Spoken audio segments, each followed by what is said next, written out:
Hi guys, it is Friday, August 5th, and we are coming with another video right now. It's going to be a POV of a house that I'm about to do. This client, this property right here. It is Bermuda grass, and it's going to be mowed at 3 inches. And I will be using the Scag V-Ride 2, the 32 inch. And I'm gonna make sure that I record the whole thing this time. I will double check, and hopefully we get a good video for you guys. All right, let's get to it.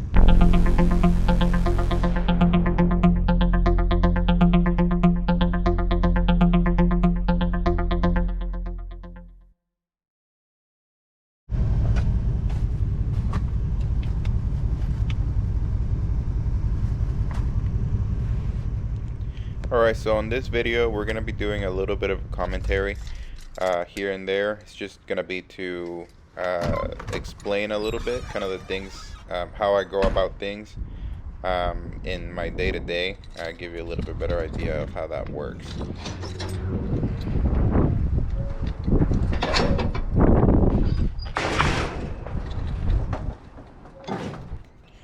So the first thing that we're going to be doing on this particular yard, it's a weekly service property, so it's not growing too much. You're not going to be seeing a lot of growth and grass on the concrete.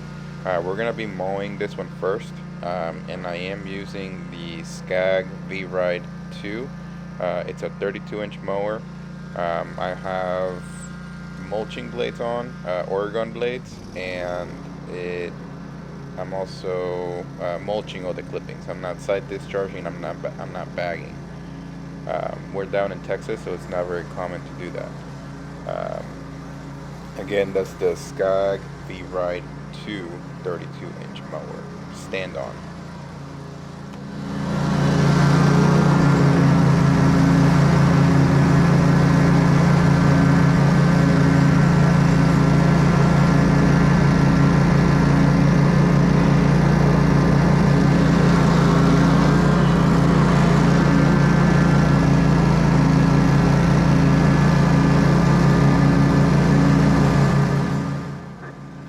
I did film this video about 2 weeks ago of when it's going to be posted. I just hadn't been able to do the edit, but you're seeing a lot of yellowing in a lot of these yards. This is because we've had about a 2-month period with no rain at all, so everything's been drying up. There was actually a field right next to this house that caught fire. It's just so dry and everything's crispy that it just caught fire. A lot of traffic, fire trucks, and everybody was there because it's just not something that you see. But we did get some rain last week, so everything is going to look a lot better hopefully in the next videos coming up.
that I learned after I purchased this mower is to do long stretches of mowing.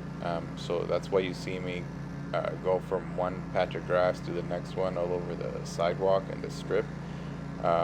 Whereas with the push mower, what I would do is I would cut a section, finish that, and then go over to the next section. With this, you are better off taking less turns,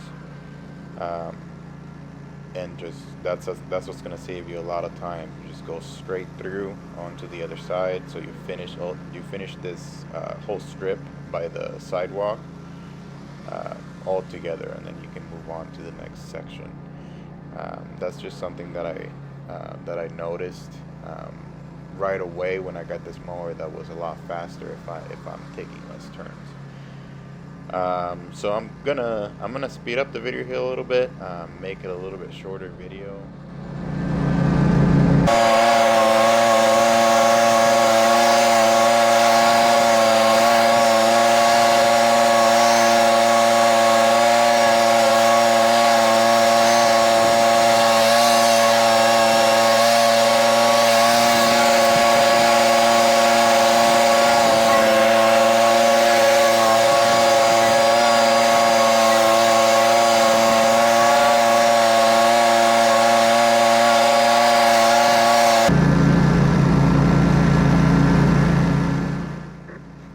So that little part was sped up 4 times. In real time, that was 4 minutes. So that goes to show you that you can save a lot of time with this mower. And what I'm doing here is I'm mowing this. It's what I like to call like the main section of the lawn. This big section right in front of the house. It's a corner lot, so I always think it looks better whenever you do this 45 degree cut. So you're not doing just straight up and down. You're going at an angle. So this also helps so that you're not mowing these houses on the exact same direction every time. You switch it up a little bit so you don't leave a lot of those mower marks and ruts, especially since these mowers are bigger. You want to change it up every now and then to avoid leaving those tracks.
What I'm using to record here is a GoPro Hero 9. I'm actually having to lower the volume of the clips because it's so loud. So right now I have it at 50%, and I think that sounds okay, but we'll see. Leave me some comments and let me know if this is just too loud or if I need to adjust that.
anytime I'm done mowing a section like this, where I was up and down into the street or into the sidewalk and the grass, I always like to run around the perimeter one more time just to kind of lift that grass up. All that grass that was matted down whenever the mower came off the grass, just to kind of lift it up a little bit, give it a better look.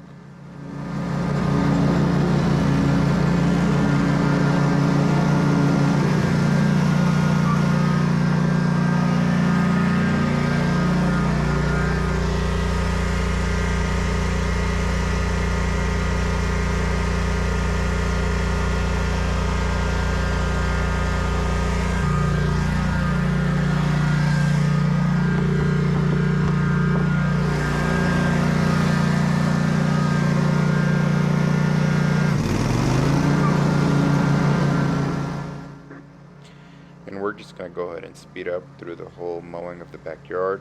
It's not very big. They have a pool, so it's just this little side right here.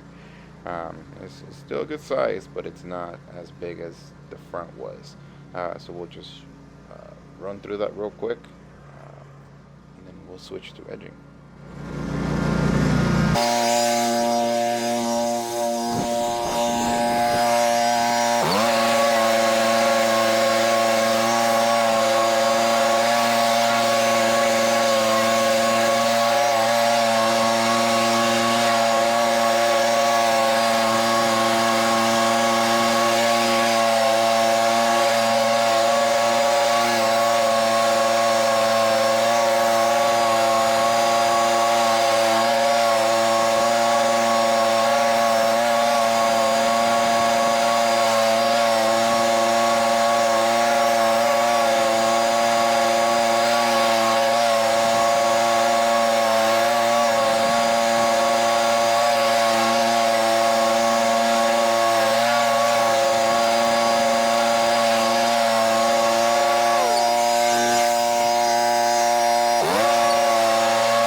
Whenever you come out of a backyard and you're ready to go put your mower back on the trailer, don't put a line that doesn't go there. That just is one of my pet peeves when I see people do that. You finish mowing a certain way, and then you come out of the backyard and then they just go right over those stripes that you just put down. It just does not look good. Don't do that. Just go on an existing line that you already had to come and bring it back to the trailer.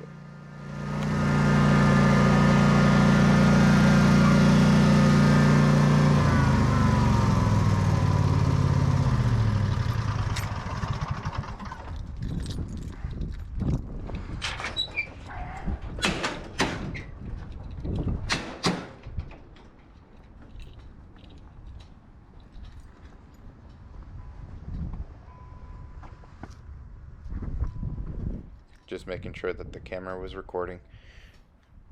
So the next thing that we're gonna do is we're gonna edge the yard, and my trimmer racks are Equipment Defender, and the edger that I use is the Stihl FC 91, and I use those black heat treated blades on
whenever you're edging, you should always have a path that you take that's the best possible path. It's going to be the most efficient way, so you don't have to stop. You don't do one section at a time. You kind of do the whole yard. You start from where, if you saw where I started, and I'll finish in a different place, but I'm not going to stop. I'm not going to think about where I'm going next because I already know. That's the best possible way. So you see me right here finishing up this section, but instead of going right, I go left, because then if I go right, then I have to come back without edging and then do this little part over here. So you stop there, come back to the next one, and then you do a final pass all the way on the outside of the house. So that'll save you steps, it'll save you time, and it's just the best way to do it.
Whenever you're done with the machines like these, with the hand tools, after you used it, you just put it through some stress. At least me, like with the edger, I'm full throttle the whole time. So what I try to do is, if I'm walking back to the trailer, I let it run for a while, just let it cool down. I don't want to shut it off when it's been full throttle the whole time.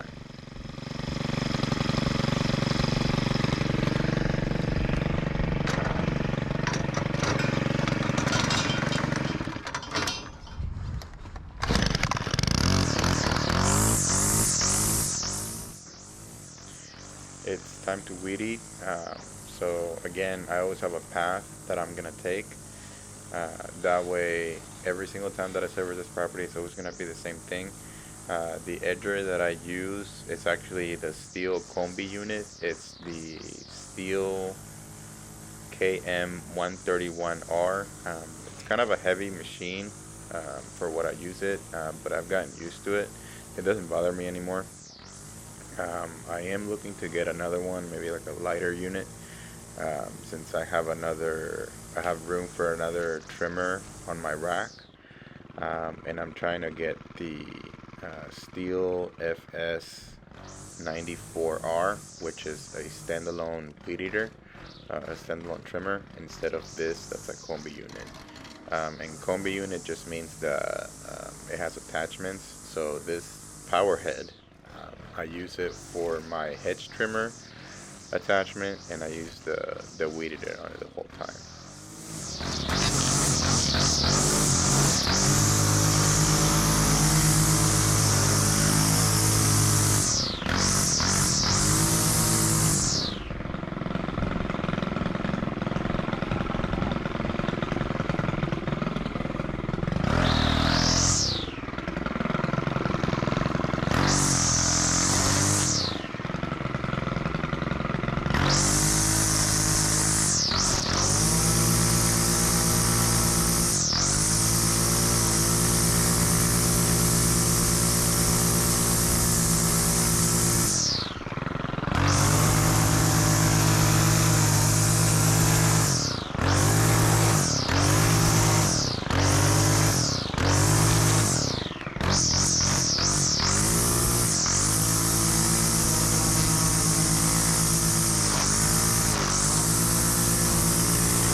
this is all real time, by the way. I'm pretty fast with the weed eater, so that was the reason why I always used a more powerful trimmer than what I need. It's just because I needed to keep up with my speed.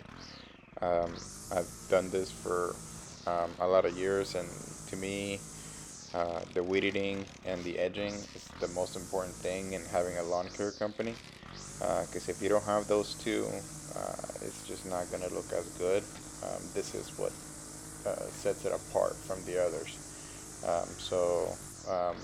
I just needed something that's going to keep up with the speed that I walk.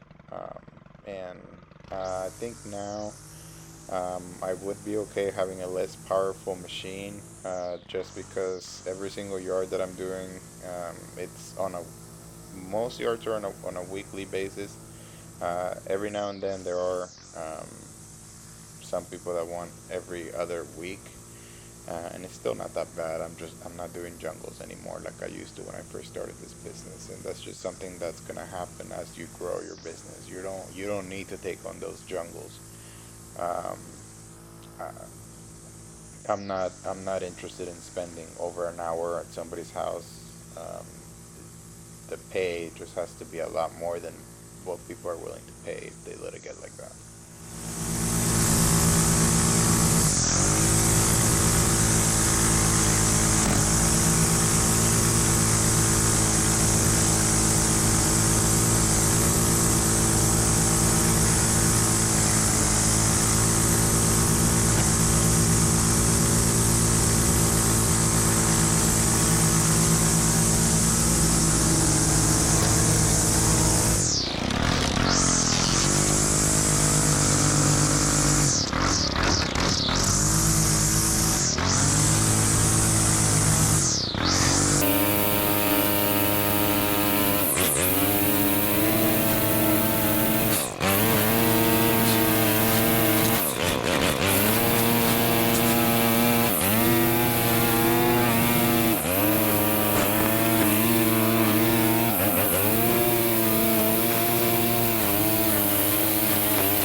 The blower rack that I use is also an Equipment Defender leaf blower rack. It's pretty good. I like it so far. My blower is the Stihl BR800. I think it's the most powerful Stihl blower. There's only one that's more expensive, but that's the one that you could start it from the side. I didn't get that one because I just didn't see the reason to get it. Made no difference to me. So the final thing to do is we're just gonna blow everything off. We blow everything back in. Nothing goes in the street. Nothing stays. And that's how we clean it up.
whenever you're blowing, always make sure to give extra attention to the edges, because that's what's going to make them look good, stand up, and just make your work look a lot better.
Always make sure that you lock the gates if you opened it. Like these people have a pool, so this city requires them to have a lock on their gate. Just make sure you close it for them. Also with this thing, I've grabbed this board 100 times or more, and I still managed to cut myself with that nail for this video.